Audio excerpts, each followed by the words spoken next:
Hi, my name is Gerard Barretto. I'm here in Chicago at my studio, Milquetoast Sounds.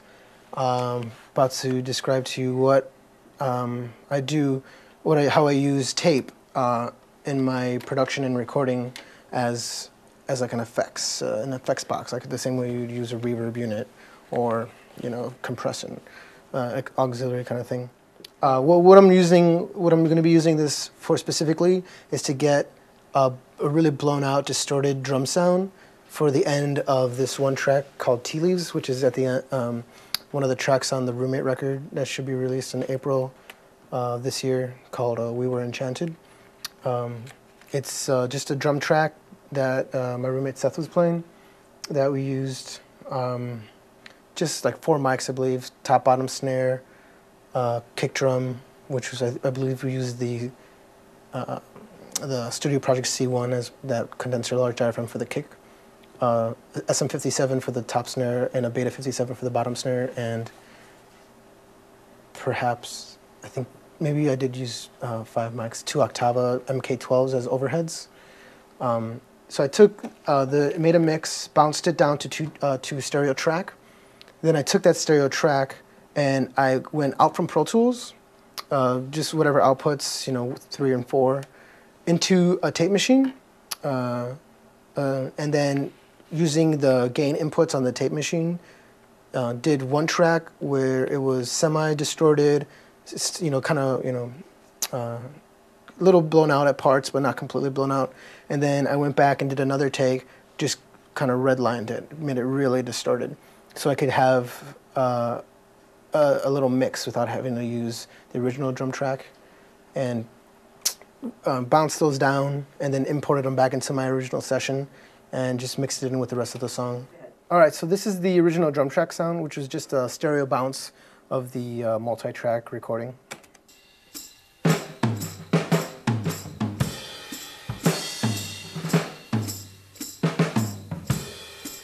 So then I did put it out from Pro Tools, through one of the outputs into the input of the tape machine, and backed the outputs of the tape machine into Pro Tools to re-record it from the tape.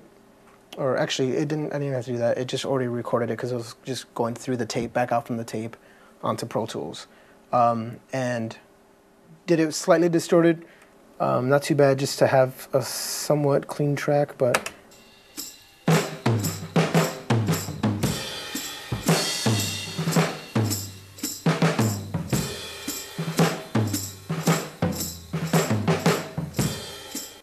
all right, and then I went back, the same process, and just really distorted the hell out of it.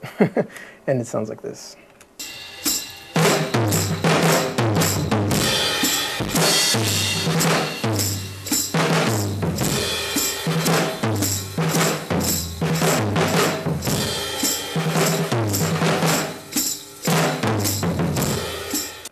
One thing I really enjoyed, having the effects with the tape, is that tape has this tendency to act as a compressor. There's tape compression. It's a pretty well-known factor with tape. So it really changed the mix of the drums, bringing out the cymbals, which is desirable, but also just the hits are so much more over the top. Which is what we wanted for this track. It's like the end of the song, so just to add a little more life, and it's just huge sounding. And thanks to tape, we were able to accomplish that. We tried to use plugins, distortion plugins, and like all this sort of stuff. But with the philosophy that we have here is, we just treat digital realm like if it was tape. This is my board essentially. So we did it for real. That's what we normally try to do. Is if we want a certain effect, try to make it real. Even though I know you won't believe me, I know.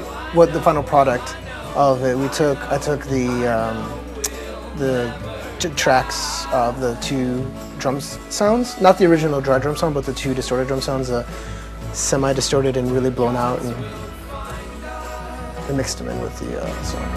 With their sacraments they'll bind us. to really kind of like get that cabaret kind of, you know, this is the end of the song, you know. I believe this is this first track on side B, because I'm putting out on vinyl. Cool.